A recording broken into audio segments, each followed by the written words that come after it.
Ôi nhưng vậy mà tăng pi sừng kìm ram rai máu bọn chưa thợ bom ôn dương ở mẹ rắm thứ ấy được nhộm đài chẳng á hai người này nặc bom ôn pe trong mà trên video tăng bất khởi nhằm nó té thòng ra nè mình nhộm style này chẳng á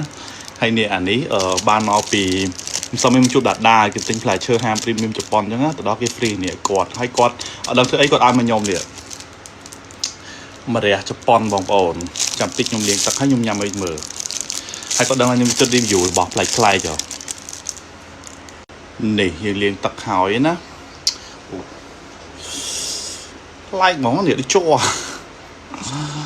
ôi tụi nó bông ổn tại đang taรู้chuyện mà chứ na ពួក ខ្ញុំ អត់ ដែរ ញ៉ាំ ដូច គ្នា និយាយ ទៅ ថ្ងៃ នេះ សុំ មក ញ៉ាំ រៀង ពាក់ មួក តិច ណា ព្រោះ ដោយ សារ តែ អត់ បាន ព្រៀង ទេ និយាយ ទៅ អត់ បាន ធ្វើ សក់ ធ្វើ អី ទៅ នឹក គ្រាន់ មិញ ថា ធ្វើ ម្ហូប ញ៉ាំ ធម្មតា ហ្នឹង ដល់ ពេល ហើយ នឹក ឃើញ ថា នឹក បងប្អូន ដែរ អញ្ចឹង ក៏ ថត យក ហ្មង ណា លើ តោះ កុំ ឲ្យ យូរ យើង ញ៉ាំ បងប្អូន គ្នា ញ៉ាំ ពី ណា ទៅ មុន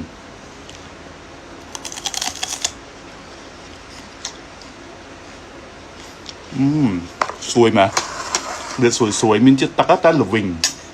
តែ ខ្ញុំ អត់ អី ខ្ញុំ ចេះ ញ៉ាំ ល្វីង ព្រោះ សិន ខ្ញុំ កំពុង ធ្វើ ញ៉ាំ ស្ដៅ ញ៉ាំ ដែរ មួយ ថៃ ឆ្អើរ ញ៉ាំ មួយ បាយ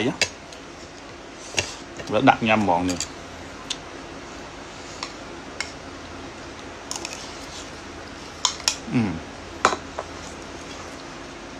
ចាប់ ថៃ ទៅ ហើម ឃើញ អី នៅ ឃើញ ដាក់ ហ្នឹង ហ្មង មាន plan ទេ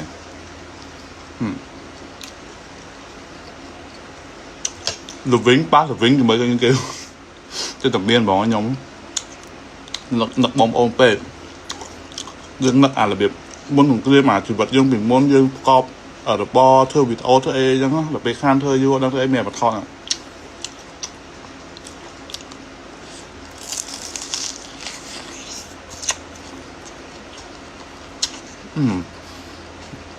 cái khăn á được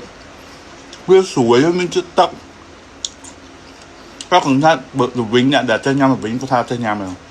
តែសម្រាប់ខ្ញុំអត់អីទេព្រោះខ្ញុំចេះញ៉ាំល្វីង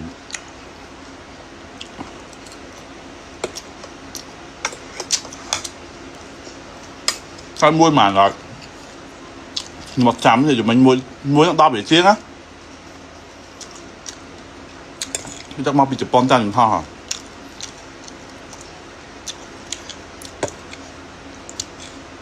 តែផ្លែទាំងអស់គ្នាតែល្វីងណាខ្ញុំបញ្ជាក់គឺល្វីងដាក់ញ៉ាំមួយស្ដៅហៅល្វីង